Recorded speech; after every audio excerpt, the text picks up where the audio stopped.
Salut les filles, nous sommes le dernier dimanche du mois, donc je vous retrouve pour les favoris.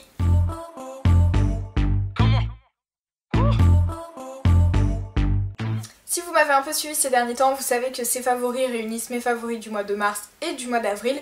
Ceci étant dit, ça changera pas grand chose au niveau de la quantité de produits que je vous présente. Et sans plus tarder, on va commencer par les soins. Le premier que j'ai à vous présenter, c'est le gel douche au beurre de karité de la marque Born to Bio. Pour celles qui lisent le blog, ce sont des produits que j'avais reçus par la marque. J'en ai reçu 3, un shampoing, une eau tonique et donc ce gel douche. Tous les 3 respectent la charte Cosmebio, la charte Ecocert et sont fabriqués en France. Et aujourd'hui je voulais plus particulièrement vous parler du gel douche puisque c'est vraiment celui que j'ai préféré des 3 produits, même si j'aime beaucoup le shampoing. J'aime énormément l'utiliser pour 2 raisons principales. La première, c'est le packaging. Vous avez ça dans votre salle de bain, on dirait que vous avez posé des jus de fruits au bord de la baignoire et c'est trop cool. Et le deuxième, c'est que la texture est un peu originale en fait. C'est pas une texture qu'on a l'habitude de voir dans les gels douche qui d'habitude sont plutôt très liquides.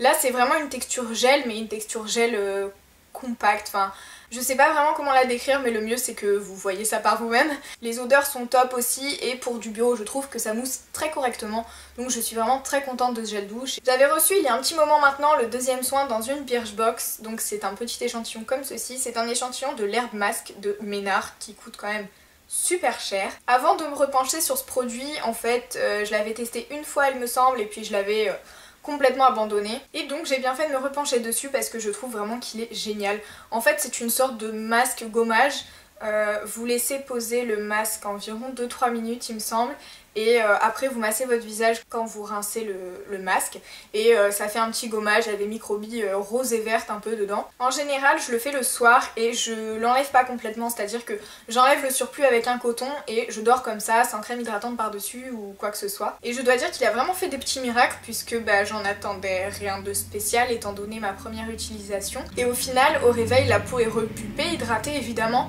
mais en plus j'ai constaté que mes cicatrices d'acné s'estompaient. Donc ça c'est vraiment la très bonne surprise puisque c'est spécifié nulle part cet effet. Je pense juste que c'est son action réparatrice en fait qui estompe les taches d'hyperpigmentation et ça c'est vraiment cool. Et le troisième soin, je l'ai aussi reçu dans une Birchbox, décidément je crois que je suis en train de faire des tests de manière conséquente. C'est l'huile nourrissante pour la peau de la marque Bon. BON, je sais pas vraiment comment il faut le dire. En fait je l'applique sur mes cheveux en bain d'huile, soit la veille de mon shampoing, soit 30 minutes avant mon shampoing. Et j'ai vraiment vu des effets, c'est quelque chose que je fais depuis très longtemps. Notamment je vous avais parlé de l'Orbio de Melvita et j'étais déjà contente du résultat. Mais alors avec celle-ci, j'ai l'impression que le résultat est encore plus spectaculaire. Donc je suis vraiment contente d'avoir testé cette huile sur mes cheveux, puisqu'en fait principalement c'est une huile donc pour la peau comme je vous l'ai dit. Mais bon, du coup vu que j'étais en rate d'huile pour les cheveux, je l'ai utilisée sur mes cheveux et voilà, je suis hyper contente et je vous la conseille vraiment si vos cheveux vous font la gueule en ce moment. Parlons make-up maintenant et avant de rentrer dans le vif du sujet, je vais vous parler d'un vernis Kiko qui est le numéro 330, je crois qu'il s'appelle Lilac. Donc c'est un violet pâle, limite pastel. Je l'ai énormément porté ces 2 derniers mois, notamment dans une manucure que j'ai postée sur le blog, donc je vous mettrai le lien en barre d'infos. Je pense que vous connaissez à peu près toutes les vernis Kiko, donc je vais pas m'étendre sur le sujet. La tenue est correcte, il est opaque en une couche, donc nickel quand on n'a pas trop de temps, et vraiment il est super cool pour le printemps, les tons pastels comme ça, j'adore. Le produit suivant est un anti-cerne et je pense que vous n'avez pas pu passer à côté ces dernières semaines. C'est le Dream Lumi Touch de Maybelline, donc qui va avec le fond de teint Dream Under Nude, quelque chose comme ça, que je n'ai pas pris. En fait à la base je cherchais un anti-cerne bio, donc j'avais acheté l'anti-cerne jeunesse Skin Ideal de la marque Une. Et en anti-cerne c'est vraiment une catastrophe, ça fait placard, il suffit que notre œil prenne un peu trop de vent et verse une larme et c'est fini, le produit va dans les plis, c'est vraiment pas joli, en plus la couvrance est bof, donc vraiment je suis sceptique sur ce produit. Du coup je l'utilise en correcteur et en correcteur ça va, je l'aime bien. Mais bref, revenons à mon favori. Comme j'étais déçue de mon anti-cerne bio, j'ai donc cherché une autre alternative et j'ai vu plusieurs avis positifs sur celui-là, donc je me suis penchée sur son cas et j'ai fini par craquer. Je me suis dit tant pis, le bio ce sera pour une autre fois. J'ai pris la teinte la plus claire 01 Ivoire et elle me convient plutôt bien. Par contre je pense que pour les teints très très pâles elle sera trop foncée, donc faudra aller chercher dans d'autres marques. En ce qui concerne son efficacité, je suis juste super satisfaite et comblée. Il camoufle parfaitement les cernes, au niveau texture il est ni trop liquide ni trop épais, juste parfait. Et au niveau de la tenue c'est pareil, il est nickel. Moi personnellement je poudre toujours mon anti-cerne, donc je peux pas vous dire sans poudre ce que ça donne. Mais voilà, dans l'ensemble je vous le conseille à 2000%, c'est dire. Mon troisième favori make-up, c'est une palette de chez Sleek. Donc en fait je veux surtout vous en parler parce que je l'ai trouvée à Montpellier, dans la rue Jean Moulin, dans une petite boutique qui m'a l'air d'avoir ouvert il y a pas très longtemps et où vous avez vraiment toutes les palettes Sleek qui existent je pense. Il y a aussi la marque Avril, donc c'est aussi à noter puisque c'est aussi une marque qu'on ne retrouve pas facilement en boutique. Personnellement je pensais que les palettes Sleek, à part gros coup de chance chez Sephora, il n'y avait pas trop moyen de se les procurer en dehors d'internet. Et donc quand j'ai vu ça dans le magasin, mais j'y suis rentrée tout de suite. Et en plus quand j'ai vu le choix, il n'y a pas deux palettes, il y a vraiment je pense toute la collection. Je l'ai payé 14,90 donc il me semble que c'est un petit peu plus cher que sur internet. Mais bon ça se vaut puisque sur internet vous payez les frais de port, donc au final ça revient à peu près au même prix. Et je trouve ça en plus intéressant de faire tourner une boutique. Personnellement j'ai choisi la palette I Divine originale qui se présente donc comme ceci.